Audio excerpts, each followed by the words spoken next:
കുടുംബത്തിന് ഒരു LPG connection, ഇരട്ട ഗ്യാസ് കണക്ഷനുകൾക്ക് വിലക്ക്. ഹോർമോസ് പ്രതിസന്ധിക്കിടെ രാജ്യത്തെ LPG ഉപഭോഗം കുറയ്ക്കാൻ കർശന നടപടിയുമായി കേന്ദ്ര സർക്കാർ. പൈപ്പ് ലൈനിലൂടെ ലഭിക്കുന്ന പാചകവാതക കണക്ഷൻ ഉള്ളവർ LPG സിലിണ്ടർ തിരികെ നൽകേണ്ടി വരും. ഇരട്ട കണക്ഷൻ ഉള്ളവരെ കണ്ടെത്താൻ എണ്ണ കമ്പനികൾ നടപടി തുടങ്ങിയിട്ടുണ്ട്.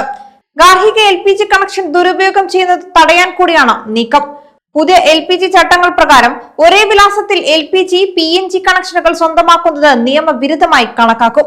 വീടിരിക്കുന്ന പ്രദേശത്ത് PNG കണക്ഷനുള്ള സംവിധാനം ഉണ്ടെങ്കിൽ കുടുംബങ്ങൾ നിശ്ചിത കാലാവധിക്കുള്ളിൽ ഇതിലേക്ക് മാറണം. ഇതിന് അനുവദിച്ചിരിക്കുന്ന കാലാവധി ജൂൺ 30-ന് അവസാനിക്കും. മാറിയില്ലെങ്കിൽ LPG കണക്ഷൻ വിച്ഛേദിക്കാനോ സസ്പെൻഡ് ചെയ്യാനോ സർക്കാർ ഒരുക്കമായിരിക്കുമെന്നും വിവരം. PNG കണക്ഷൻ ലഭിച്ചാൽ 30 ദിവസത്തിനുള്ളിൽ LPG ഒഴിവാക്കണമെന്നാണ് ചട്ടം. ഇനി വീട്ടുകാർ PNG സൗകര്യം ഇല്ലാത്ത പ്രദേശത്തേക്ക് താമസം മാറിയാൽ LPG കണക്ഷൻ പുനഃസ്ഥാപിക്കാനുള്ള സൗകര്യമുണ്ട്.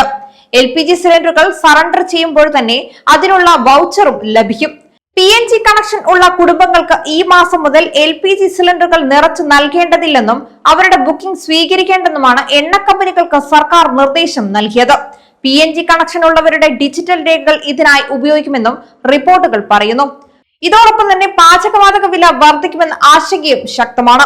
എല്ലാ മാസത്തിന്റെയും തുടക്കത്തിലാണ് സാധാരണ പാചകവാതക വില പുനർനിശ്ചയിക്കുന്നത്. ഹോർമോസ് പ്രതിസന്ധിയുടെ പശ്ചാത്തലത്തിൽ കഴിഞ്ഞ മാസത്തിൽ എണ്ണ കമ്പനികൾ LPG വില കൂട്ടിയിരുന്നു. ഇക്കുറിയും അതുണ്ടാകുമെന്നാണ് എല്ലാവരുടെയും ആശങ്ക.